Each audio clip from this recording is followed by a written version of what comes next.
सांगतो दाखवू शकतो. हॅलो, थोडं पाणी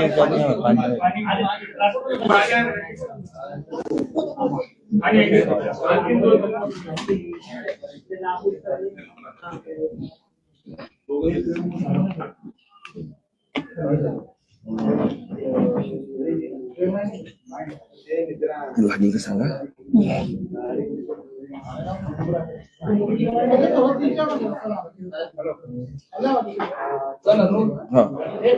नमस्कार, सायलेंट कर.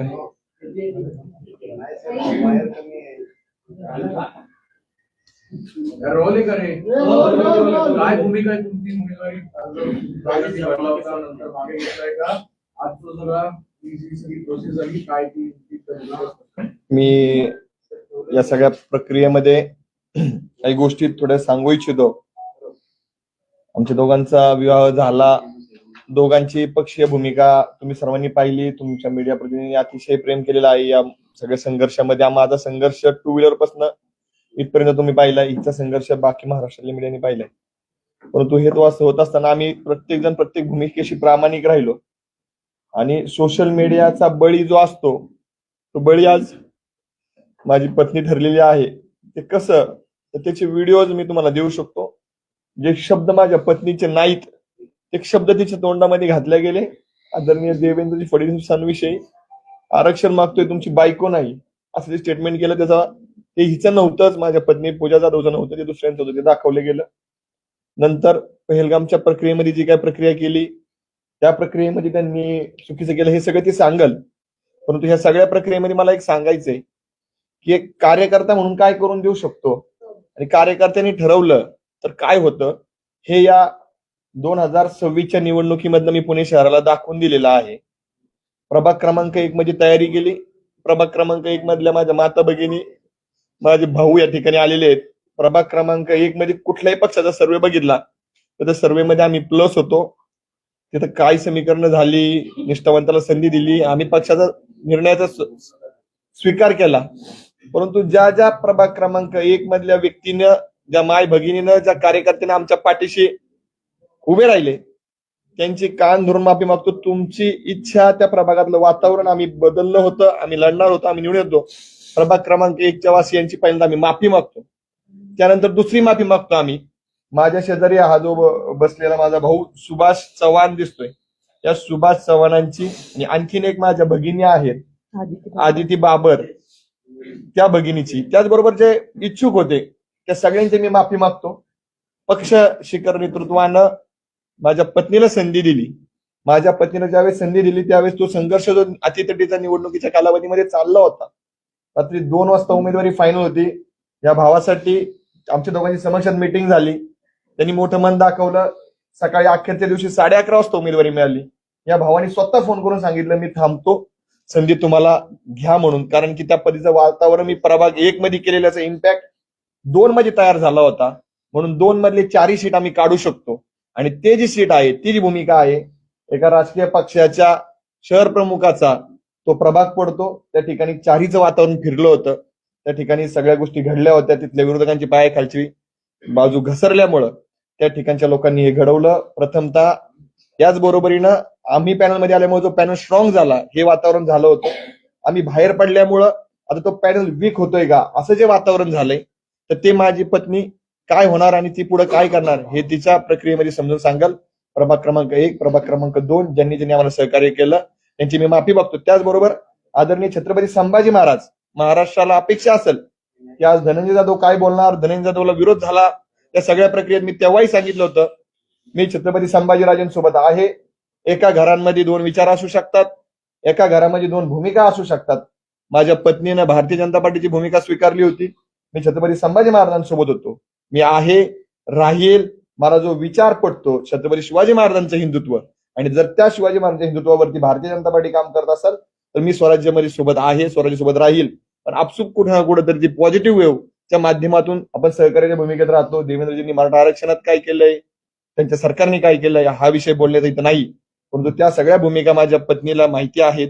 संभाजीराजेंनी मला या सगळ्या प्रक्रियेमध्ये जे काय मला त्रास दिला नाही किंवा मला जे काही सामावून घेतलं तिच्यासाठी मी पळत होतो, त्यावेळेस त्यांच्यावर जो काही प्रेशर होता तो त्यांनी सहन केला, मला समजून घेतलं. त्याबद्दल मी त्यांचे आभार मानतो. मी तुमच्याशी प्रामाणिक आहे महाराज साहेब, तुमच्याशी प्रामाणिक राहील. सविस्तर सगळी भूमिका पुढे सांगतील. परंतु संघ प्रक्रियेमध्ये देखील आमच्याविषयी चुकीचे मेसेज गेले. त्या चुकीच्या मेसेज मध्ये आमच्या खऱ्या प्रतिक्रिया समाजासमोर येण्यामध्ये आमचे बंधू तुषारजी दामगुडे यांनी मोठी भूमिका, त्यांच्या अनेक सहकार्यांनी भूमिका पार पडली. त्याबद्दल मी त्यांचा देखील, आम्ही दोघं नवरा बायको आभार मानतो. तुम्ही खऱ्याच्या पाठीशी राहिलात, त्याचे पुरावे आपल्याकडे आहेत. ती पूजा तिच्या वक्तव्यामध्ये सांगेल. थँक्यू सर्वांची, कार्यकर्त्यांची मी माफी मागतो. हा लढा असाच चालू राहील. तुम्ही जे ताईच्या पाठीमागे राहणार, जे ताईच्या राहतील, ते माझ्यासोबत आहेत, ते माझ्यासोबत राहतील. ताई, आजचा दिवस माझ्यासाठी खूप अवघड दिवस आहे. मला हे सगळं बोलत असताना माझा मागच्या 10-12 वर्षाचा संघर्ष आठवतोय. मी बीड जिल्ह्यातल्या गेवराई तालुक्यातल्या गोदाकाठच्या निरगाव या अत्यंत छोट्या गावामध्ये जन्मलेली मुलगी होते. माझ्या कुटुंबाला कुठलीही राजकीय पार्श्वभूमी नाही. माझे वडील साधे ग्रामपंचायतचे सदस्य सुद्धा नाही. पण मी जे शेतकऱ्यांसाठी काम करत होते त्याच्यामुळे मला वयाच्या 21व्या वर्षी पंचायत समिती सदस्य म्हणून त्या ठिकाणी निवडून दिलं गेलं. आणि मला शेतकऱ्यांच्या वेदना कळल्या, कारण की मी शेतकऱ्याच्या पोटची होते म्हणून. त्यानंतर मी शेतकऱ्यांसाठी अनेक आंदोलने केले. माझ्या वयामधल्या सगळ्याच मुली असतील ज्या वयामध्ये नटत फुटत असतात, त्या वयामध्ये मी हे सगळं बाजूला ठेवलं. सकाळी एकदा आयुष्यामध्ये आरशात पाहिलं की दुसऱ्या दिवशीपर्यंत मी आरशात सुद्धा पाहायचे नाही. पण शेतकऱ्यांसाठी मी माझं आयुष्य झोकून दिलं. आणि ऐन तारुण्यामध्ये 5 गुन्हे माझ्यावर अंगावर दाखल झाले. आणि खूप कमी वयामध्ये मला न्यायालयाची पायरी चढावं लागली. हे प्रत्येक कार्यकर्त्यांच्या आयुष्यात होत नाही. मी हे सगळं जगत असताना आणि संघर्ष करत असताना अनेक कार्यकर्ते पाहिलेत की ज्यांना मोठे होता येत नाही, पदापर्यंत जाता येत नाही, निवडणुकीच्या यंत्रणेमध्ये काम करता येत नाही. पण मी नेहमीच महिलांचा, शेतकऱ्यांचा, शेतमजुरांचा आवाज बुलंद करण्याचं काम केलं. माझ्या खूप कमी वयामध्ये मी पोलिसांच्या लाटाकाटा खाल्ल्या. अक्षरशः मी ज्यावेळेस माझ्यावर गुन्हे दाखल व्हायचे त्यावेळेस मी पोलीस स्टेशनला 5-5 तास 2-2 दिवस मी संडास बाथरूमच्या बाहेर झोपलेली आहे.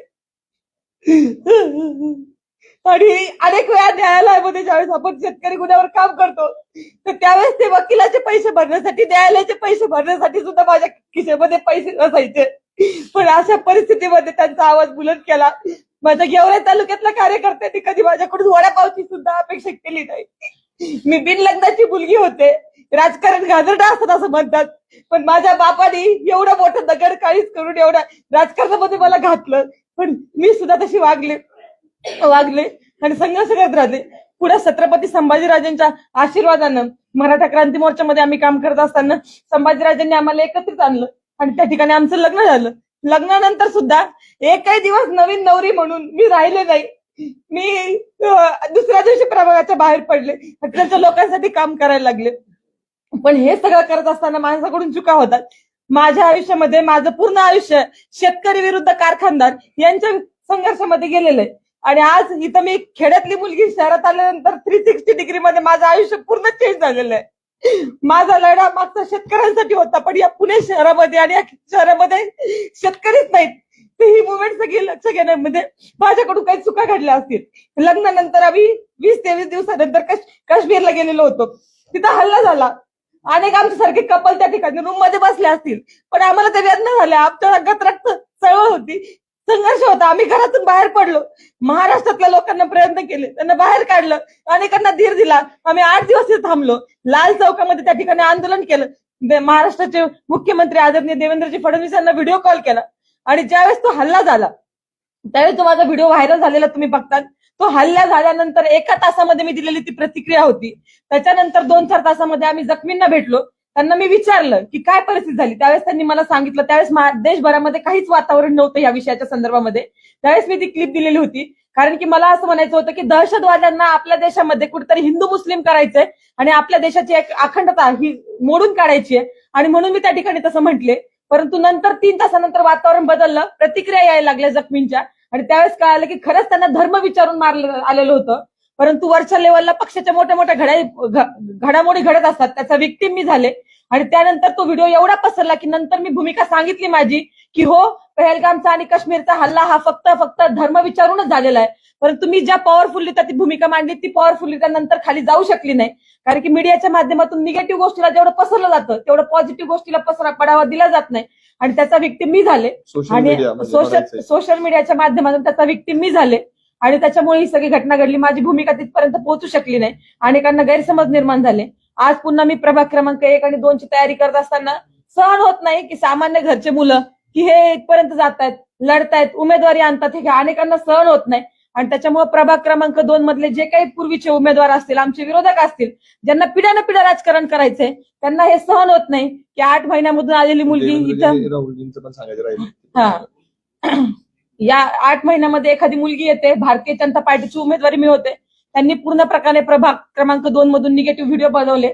त्याचबरोबर मी मराठा आरक्षण चळवळीमध्ये काम करत असताना त्यावेळेस आम्हाला राज्याचे मुख्यमंत्री आदरणीय देवेंद्र फडणवीसांना मराठा समाजाच्या भावना व्यक्त करण्याची संधी भेटत होती.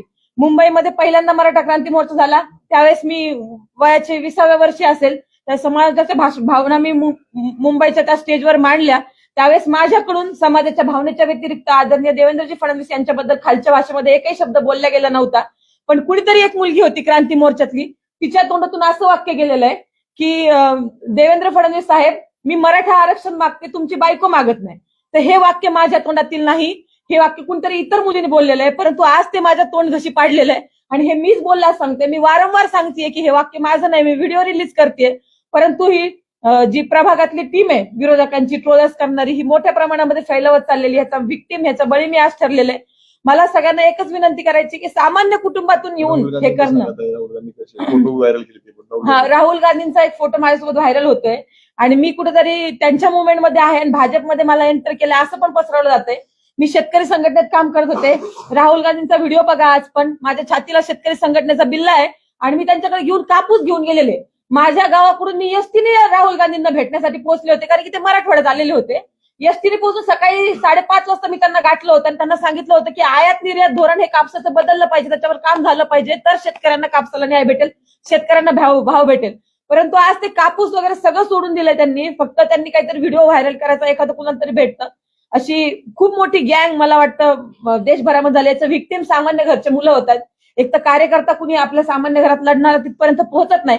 तिथपर्यंत पोहोचून धनाभाऊंचं लग्न झालं आणि त्याच्यानंतर मी तिथपर्यंत पोहोचू शकले. त्यांच्या आशीर्वादानं आणि त्यांच्या सगळ्या आजपर्यंतच्या केलेल्या कामामुळे मी तिथपर्यंत पोहोचू शकले. परंतु आणि सगळ्या सहकार्यांमुळे धनाभाऊंना ज्यांनी आजपर्यंत सहकार्य केलं त्यांच्यापर्यंत मी आज पोहोचू शकले. परंतु हे सगळं मोडीत काढण्यासाठी त्यांनी हे षडयंत्र केलेलं आहे.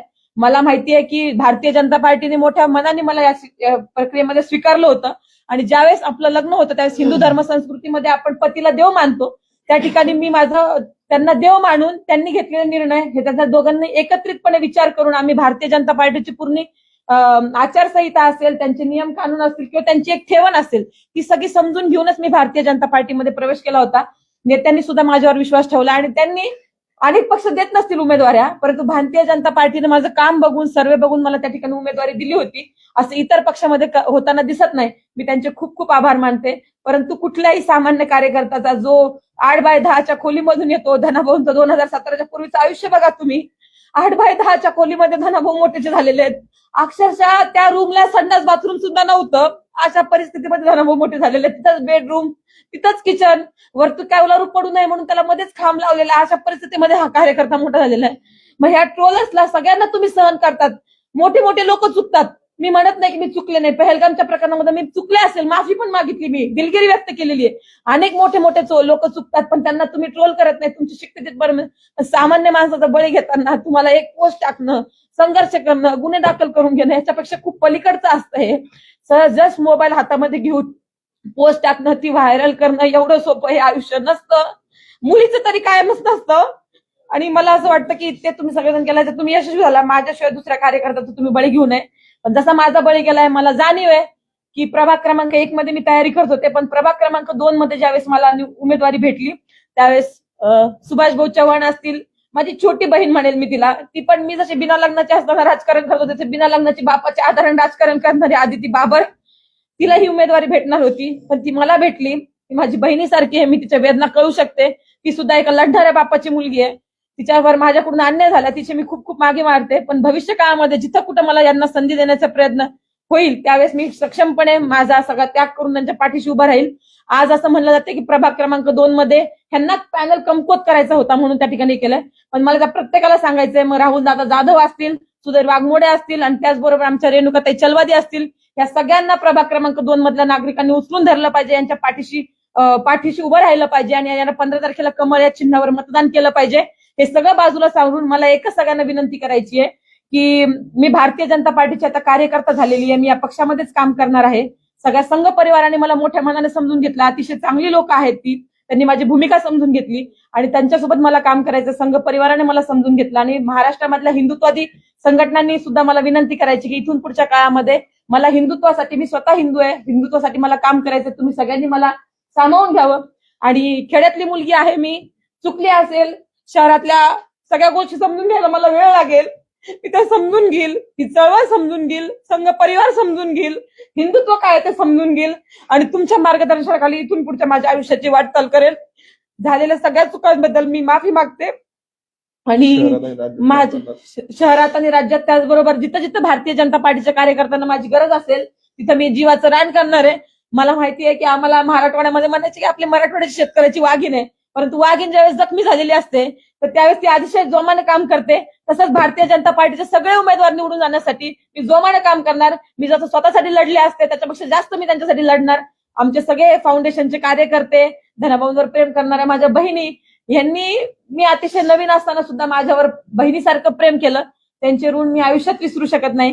मीडिया बंधू, माझ्या पाठीमागे आतापर्यंत आयुष्यात अनेक वेळा तुम्ही उभा राहिल्यात, त्याच्याबद्दल मी तुमचे चरण धरते, तुमचे आभार मानते. भविष्य काळामध्ये सुद्धा तुम्ही या पुण्याच्या शहरामध्ये, मोठ्या शहरामध्ये जे कधी पाहिलं नव्हतं आपण शहर, त्याच्यामध्ये तुम्ही मला सामावून घ्याल, त्याबद्दल खूप आभार मानते.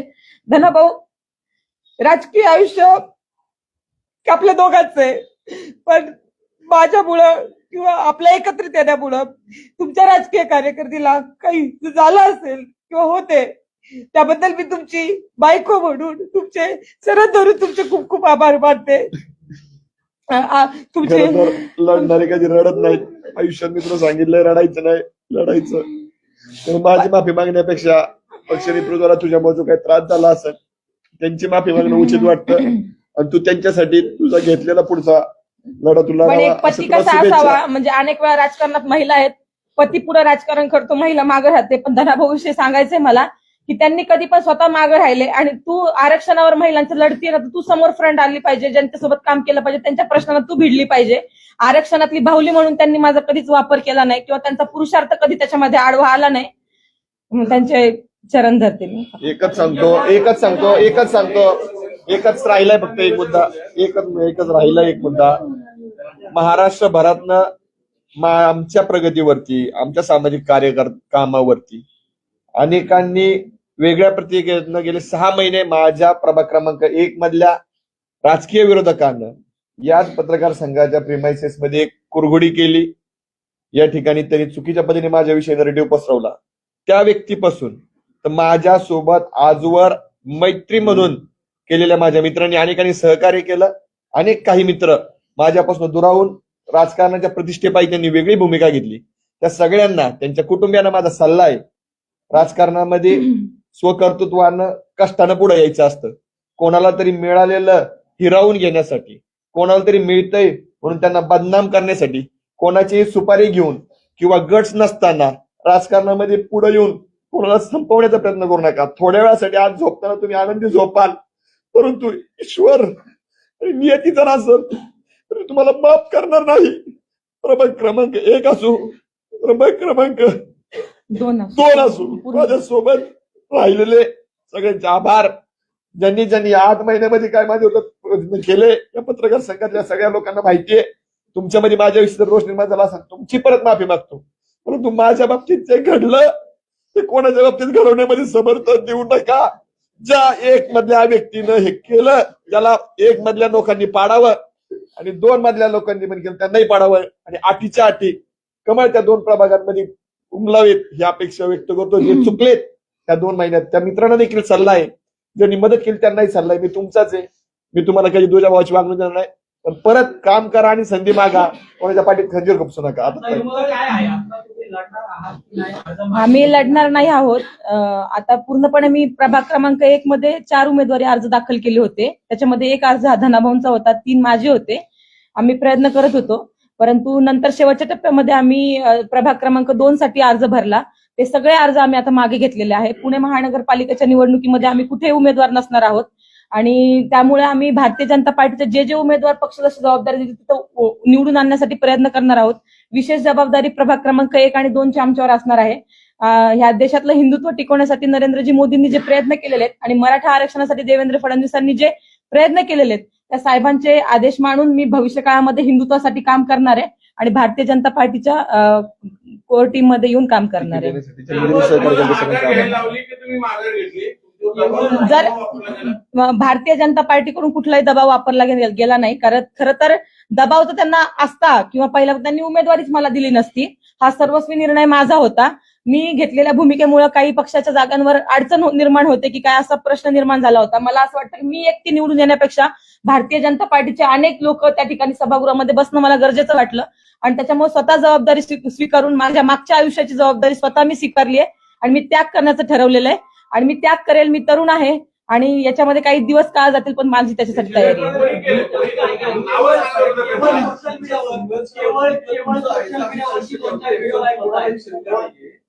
परत म्हटलं की तुम्ही सगळं ट्रोलर्सवरती टाकताय आता इतकं संघर्ष काय याच्यावरती कोणाला शंका नाही. विषय असा आहे की त्या पक्षाने तुम्हाला आता माघार घ्यायला लावली. त्या पक्षात गेले 15, 20, 25 वर्ष कार्यकर्ते काम करतायत. ज्यावेळी त्यांना तिकीट मिळत नाही आणि 1-1.5 वर्षापूर्वी पक्षामध्ये आलेल्या व्यक्ती तिकीट मिळतं त्याचा रोष दिसतो. हा मूळ मुद्दा आहे. नाही, खरं तर भारतीय जनता पार्टीने ही आपल्याला उमेदवारी दिली होती. त्याच्यानंतर सर्वस्वी निर्णय हा माझ्यावर होता की काय करायचं काय नाही. तो आम्ही कुटुंबाने एकत्रित बसून आणि मला वाटतं कुटुंबाने नाही घेतला, आम्ही दोघांनी तो निर्णय घेतला. त्याच्यामध्ये कुठल्याही प्रकारचा दबाव आमच्यावर नव्हता. भारतीय जनता पार्टीने लढण्यासाठी आणि तो पॅनल स्ट्रॉंग होण्यासाठीच आम्हाला उमेदवारी दिलेली होती. त्याच्यामुळे त्यांच्यावर कुठलाही रोष नाही, दबाव नाही. परंतु मी त्यांचे खूप आभार मानते की 41 जणांचे तिकीट चांगल्या लोकांचे त्या ठिकाणी कापले गेलेले आहेत. तरी पण भारतीय जनता पार्टीने आमच्या कामावर विश्वास ठेवला, आमच्या दोघांवर विश्वास ठेवला. त्यांचे आभार आहेत आणि ते आभार मी आयुष्यभर विसरू शकत नाही. त्यांचे खूप खूप आभार. सोशल मीडियावरती 2-4 व्हिडिओ व्हायरल होत आहेत किंवा एखादा नेरेटिव्ह सेट केला जातोय असं तुमचं म्हणणं आहे आणि त्यामुळे तुम्ही उमेदवारी मागे घेताय. कदाचित मतदानरूपी मतदारांनी वेगळा करून दिला असता, सोशल मीडियावरच्या गोष्टी वेगळ्या असतील आणि मतदान करताना लोक विचार वेगळा करत असतील. इतकी घाईघाईनी उमेदवारी अर्ज का मागे घेऊ वाटला तुम्हाला? नाही, खरं तर हा जो निर्णय होता तो मला का घ्यावा वाटला, कारण की प्रभाग क्रमांक 2 मध्ये तशी कंडिशन नव्हती. मी निवडून येणार होते, आमचे 4ही सीट निवडून येणार होते. प्रभाग क्रमांक 1 मध्ये सुद्धा तशी कंडिशन होती.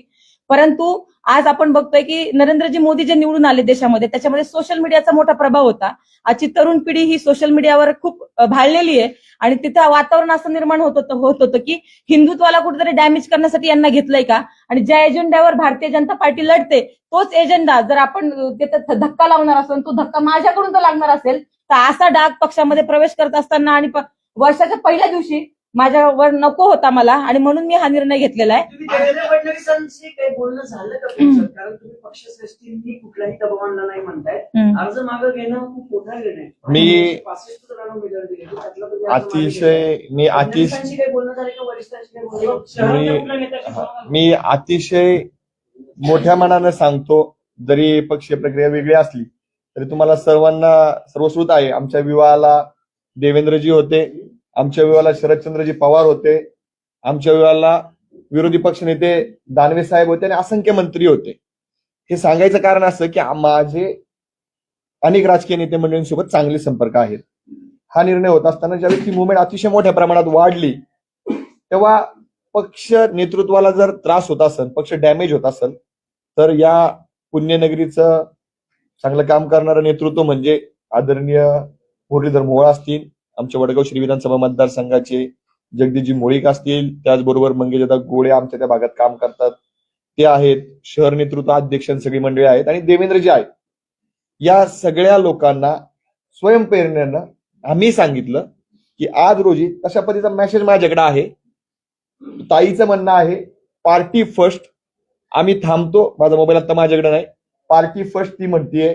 देवेंद्रजी तुमच्या चेहऱ्याला आमच्यामुळे जर डाग लागत असेल, टॅग करणाऱ्या व्यक्तींना ते देवेंद्रजी आणि मुरलीधर मोहोळ या 2 लोकांनी निर्णय घेतला का म्हणून त्यांना टार्गेट केलं.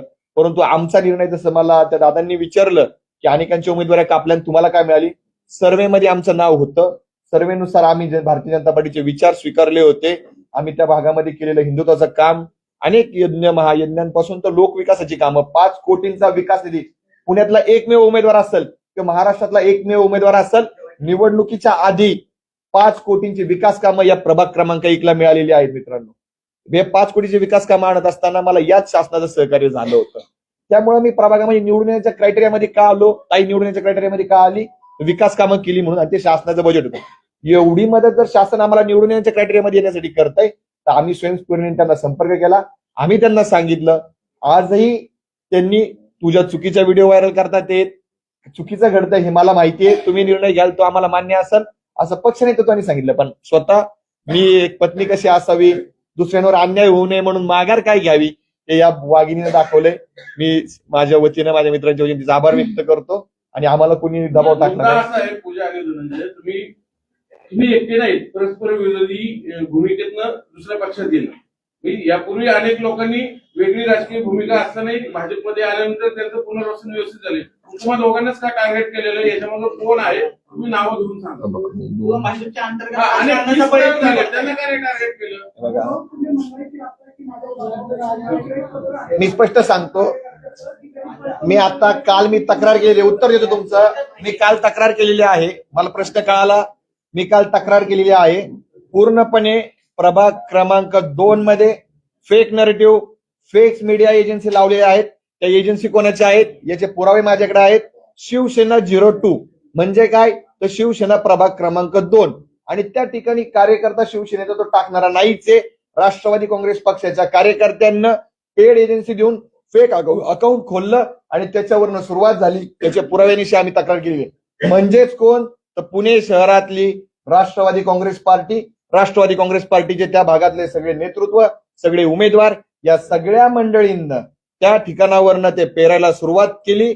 आणि नावं ही तुम्हाला सर्वांना माहिती आहेत. त्या भागातला माजी नगरसेवक असतील, ते आदरणीय असतील माजी नगरसेवक, आताचे सगळे उमेदवार यांनी मिळून ते षडयंत्र केलं. संघाच्या प्रतिनिधींपर्यंत आम्ही ते पोहोचवलेलं आहे. त्यामुळं आम्ही बळी फक्त ठरलोय खोट्या ट्रोलरचा. परंतु कोणते ट्रोलर्स, तर प्रभाग क्रमांक 2चे. आणि त्यानंतर जसं पूजानी सांगितलं की तिची भूमिका पहिली गेली, दुसरी गेली नाही. आज अनेक मोठ्या मोठ्या मीडिया प्लॅटफॉर्मवरती आमच्याविषयी पहिल्या टप्प्यात निगेटिव्ह आलं, पण जेव्हा आमचे खुलाशाचे व्हिडिओ त्यांच्याकडे गेले, त्या सर्व मीडिया पेजेसचे मी आभार मानतो. त्यांनी नंतर आमची सकारात्मक भूमिका घेतली. पण आमच्याविषयी सकारात्मक वातावरण झाल्यानंतर सुद्धा आम्ही थांबायचा निर्णय घेतला.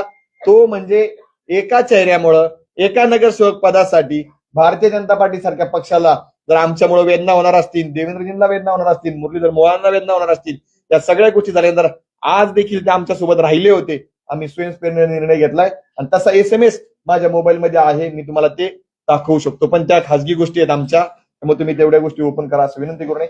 त्यामुळं तुम्हाला आणखीन काय विचारायचं विचारा. फक्त 2 अजित पवार राष्ट्रवादी. आम्ही खरं तर तुमच्या भावनेचा आदर करतो, पण तुम्ही असं म्हणतात की प्रस्थापित जे नेते आहेत त्यांचा मी बळी ठरलो. दुसरी गोष्ट म्हणजे आताच तुम्ही 8 महिन्यापूर्वी भाजपामध्ये प्रवेश केला पूजा ताईंनी. निवडणूक होण्याच्या पूर्वी तुम्ही खरं तर 5000 किलो मटण वाटलेलं होतं. त्या मटणाच्या जे पोस्टर लिहिलं, त्या पोस्टरवर एकीकडे मुरलीधर मोहोळचा फोटो होता, त्यामुळे दुसरीकडे तुमचा फोटो होता. म्हणजे तुमच्याच घरामध्ये 2 मतप्रवाह आहेत. आता तुम्ही म्हणतायत की मी स्वराज्य सोबत आहे. नक्की तुम्ही स्वराज्य संघटनेसोबत आहात? मला अपेक्षित होता हा प्रश्न येणं, आणि हे जे राजकारण तेव्हा पण घडलं ते याच गोष्टीमुळे घडलं. तुम्हाला सर्वांना माहिती असेल, आमच्या भागातले, त्याचबरोबर पुणे शहराचे राष्ट्रवादी काँग्रेसचे शहर प्रमुख सुनील टिंगरे यांचा आखाड मेळावा हा अनेक वर्षांपासून पुणे शहरामध्ये चर्चेत असतो. लाखो रुपयांचा खर्च त्या आखाड मेळाव्याला होतो, आणि आखाड मेळाव्याला खर्च होत असताना माझी तेवढी कॅपॅसिटी नाही, पण स्पर्धा माझी त्या प्रभागामध्ये आहे. लाखो रुपये ते खर्च करू शकतात. त्या ठिकाणी चेहरे पाहून इन्व्हिटेशन दिलं जातं.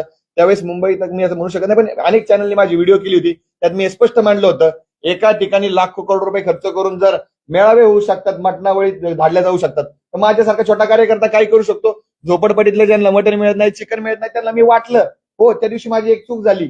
पालखी मार्ग परतीचा ती पालखी सोहळा येणार होता, ती चूक झाली, त्याच्याविषयी मी दिलगिरी टाकली. पण तुम्ही चिकन का वाटलं? थांबवलं आम्ही. चिकन का वाटलं? त्याचं कारण म्हणजे त्या प्रभागामध्ये जी संस्कृती मटण वाटपाची, त्याचबरोबर त्या आखाड्याची जी राबवलेली आहे, त्या लोकांच्या सोबत माझी राजकारणातली स्पर्धा होती, म्हणजे पूजेची स्पर्धा होती. त्यामुळे तो उपक्रम घ्यावा लागला. त्याबद्दल देखील मी नंतर पोस्ट टाकून दिलगिरी व्यक्त केली. हे सगळं मूळ कारण जे जातंय, मला चिकन का वाटावं लागलं, तर हे मटणावळी घालतात म्हणून मला चिकन वाटावं लागलं. आणि त्यावेळेस देखील मला वेगळ्या पद्धतीने ट्रोल केला गेला. परंतु अनेक मीडिया बांधवांनी माझ्या बाबतीमध्ये तिथं येऊन ज्यावेळेस सर्वेक्षण केलं त्यावेळेस माझी भूमिका खरी वाटली म्हणून लोकांनी मला ट्रोल केलं, पण ज्यांना खरं माहिती त्यांनी ट्रोल केलं नाही. हा सगळा बळी प्रभाग क्रमांक 2, प्रभाग क्रमांक 1 त्या ठिकाणच्या मंडळींकडनं घडलेला आहे. एक मधली मंडळी म्हणजे कोण, तर त्या ठिकाणचा राष्ट्रवादीचे आत्ताचे नगरसेवक जे माझ्या विरोधात याच पत्रकार संघामध्ये एका व्यक्तीला येऊन याच पत्रकार संघाचं भाडं म्हणजे जे बिल असतं ते भरलेलं त्या व्यक्तीने त्या खिशातल्या पैशाने त्या एका व्यक्तीने याचं बिल भरलं. तो व्यक्ती त्याचबरोबर 2 नंबर प्रभागातले सगळी मंडळी ही सगळी आहेत. या पत्रकार बांधवांना देखील ते माहिती आहे की माझ्या विरोधामध्ये या कुरघोड्या केल्या. त्यामुळे हे सगळं घुमून फिरून तिथं येतं आणि याचं एकच प्रायश्चित्त माझ्या माध्यमातून मी फेडू शकतो. 2 नंबरच्या नागरिकांना मी सांगतो की त्या ठिकाणी वारंवार 30 लोक नगरसेवक होणार, त्याच लोकांचे भाऊबंद नगरसेवकामध्ये येणार. आज तुम्ही आमच्यावरचा अन्याय सांगताय, तुम्ही त्या ठिकाणी पहा ना, त्या 2 नंबर प्रभागामध्ये राष्ट्रवादी काँग्रेस पार्टीकडे इतर उमेदवार नव्हते का? का त्यांनी त्यांच्या भावांना चुलत भावांना उमेदवारी दिल्या? याचं उत्तर तुम्ही असं आहे, तुम्ही दोघं एकमेव नेते नाहीत की जे विरोधी विचारसरणीतनं भाजपमध्ये आलं. तुम्हालाच काटा आणि तुम्ही सांगता आता राष्ट्रवादीने सगळं केलं, पण भाजपने तुम्हाला एवढ्या गोष्टीत का नाही सहकार्य केलं की सर आमच्या मुळामध्ये सांभाळून घेणं अपेक्षित होतं ना. आमचा इथल्या भाजपने वादावादात तुमचा काय राजकीय नाही, कार्यक्रम नाही. झाला? भाजपने सांभाळून घेण्याचा प्रयत्न केला सर, पण जे घराणे राजकारणामध्ये पिढ्याने पिढ्या आहेत त्यांच्यावर कसल्याही प्रकारचे आरोप झाल्यानंतर त्यांचं वैयक्तिक त्यांना मन नसतं, त्यातून ते तरुण नेतात. आम्हाला हे शिकणं घरातून कुटुंबातून नसल्यामुळे आम्ही ते शिकू शकत नाही. शेवटी आम्ही राजकारण करताना एकीकडे मन राखतो आणि त्या मनातून राजकारण करतो. आम्ही फर्स्ट प्रायोरिटी आमच्या भावनेला असते आणि नंतर राजकारणाला असते आणि ह्या दोघी एकत्रित करून राजकारण होऊ शकत नाही हे प्रस्थापितांना कळतं, ते आमच्यासारख्या सर्वसामान्यांना कळत नाही. आणि त्याच्यामुळे आम्ही हा निर्णय घेतला की आपल्यामुळे जर कुणाला तोटा होत असेल तर आपण एकदा थांबलेलं बरं आहे, परंतु कुणाला त्रास होता कामा नये ही भूमिका आम्ही घेतलेली आहे, पक्षाची नाहीये. दुसरी गोष्ट म्हणजे तुम्ही असं म्हणताय की देवेंद्र फडणवीस बाबतीत जे वक्तव्य केलं ते माझं नाही, ते वक्तव्य तुमच्या तोंडामध्ये घातलंय. जी बोलणारी मुलगी होती मग ती कोण होती? माझ्याकडे आहे ती, माझ्याकडे आहे, माझा मोबाईल जर असेल तर मला आज ज्यावेळेस माझ्याविषयी असं झालं ना तर त्यावेळेस मला एका जणांनी व्हॉट्सअपला टाकलंय की ताई खरं आहे तुमचं की ती मुलगी तुम्ही नाही आहात, तर ती परळी तालुक्यातली, बीड जिल्ह्यातल्या परळी तालुक्यातली समथिंग साळुंके नावाची काहीतरी मुलगी आहे. माझा मोबाईल असेल तर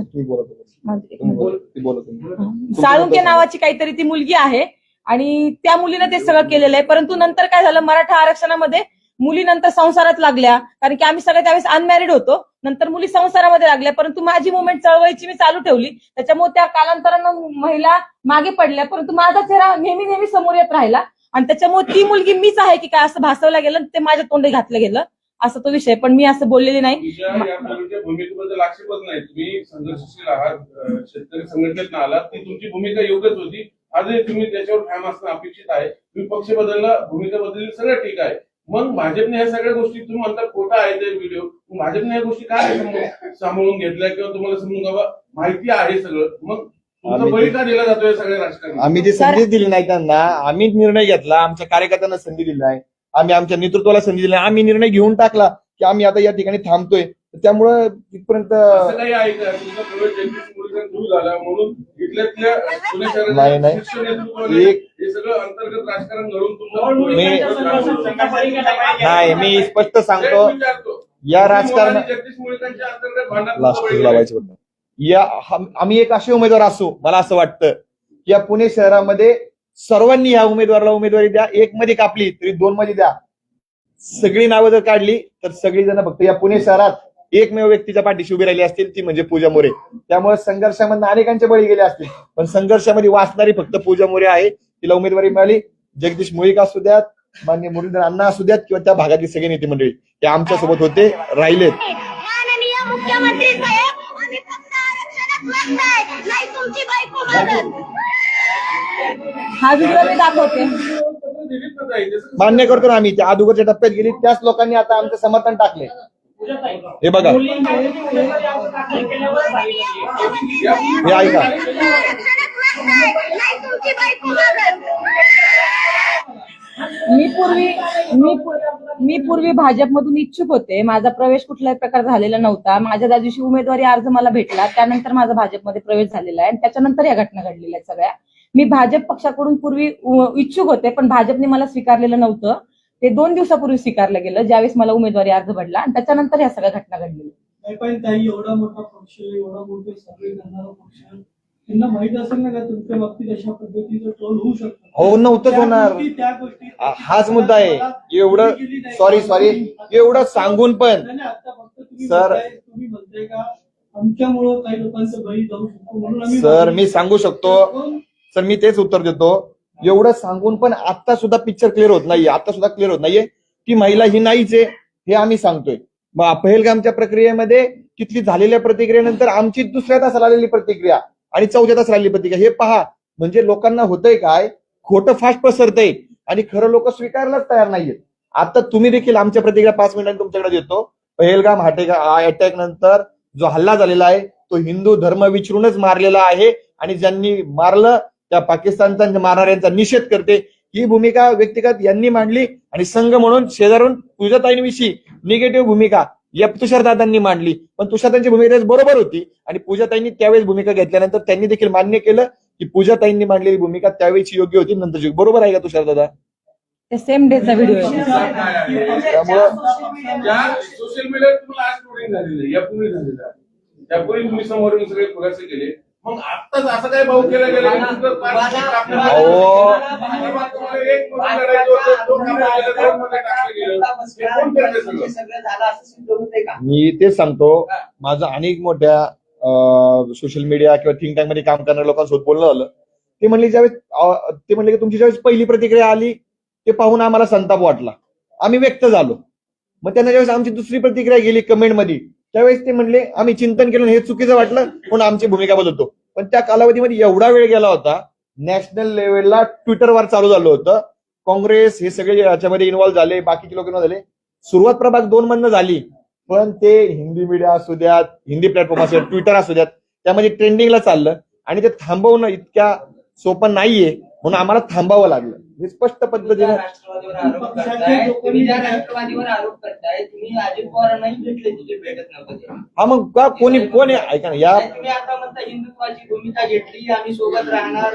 जर तुम्हाला माझ्यासोबत- तुम्ही नेमकं विचारायचं- माझ्यासोबत बालाजीराव, माझ्यासोबत त्यावेळेस एक व्यक्ती होते.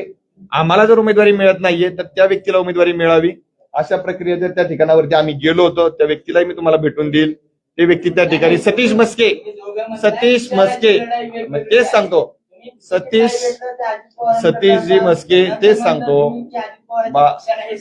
बालाजी दादा, सतीश मस्के त्या भागातले जे आहेत ते देखील त्या प्रभागामध्ये इच्छुक होते.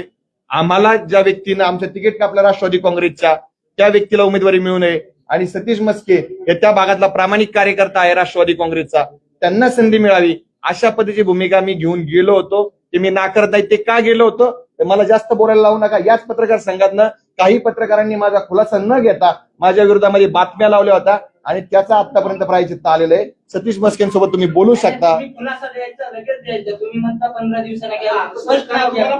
सतीश- फोन केले तुम्हाला आणि सांगितलं आणि समजावलं. संभाजी महाराज तुम्ही असा आरोप करू नका. तुम्ही स्पष्ट सांगा. मी स्पष्ट सांगतो. पहलगाम हल्ल्याच्या बाबतीत तुमची आता भूमिका काय? तेव्हा तुम्ही सोशल मीडियावर सांगितलं होतं, तुम्हाला आता काय वाटतं पहलगाम हल्ल्याविषयी? आता म्हणजे काय वाटतं? बालाजी दादा आणि दादा, आता पण मी सांगतो आमची स्पष्ट भूमिका आहे. पहलगाम अटॅकच्या दिवशी आम्ही प्रसिद्धी माध्यमांवर सांगितलं होतं दोघांनी पण, हिंदू धर्म विचारून गोळ्या मारलेल्या आहेत आणि ते चुकीचं आहे. आम्ही त्याचा निषेध करतो. या सगळ्या प्रक्रियेमध्ये तुम्ही सर्व प्रसार माध्यमांच्या प्रतिनिधींनी पुणे शहरातल्या, महाराष्ट्रातल्या माझ्यावरती जे उपकार केलेत त्या उपकारामुळे मी या ठिकाणी आहे. तुमच्याविषयी माझा कुठलाही राग, लोभ, चूक नाही. मी तुमच्याविषयी काही बोललो असेल तर आताही परत माफी मागतो. त्याविषयी माफी मागितली होती. तुम्ही आम्हाला पदरात घ्यावं, आम्हाला सेवा करायची आहे. आम्ही या निवडणूक प्रक्रियेतनं माघार घेतलेली आहे, परंतु पुणेकरांची सेवा आम्ही चालू ठेवणार आहे. अखेरचा मुद्दा करून आपण पूजा मोरे यांना बसल्यामध्ये आता बघतोय आपण.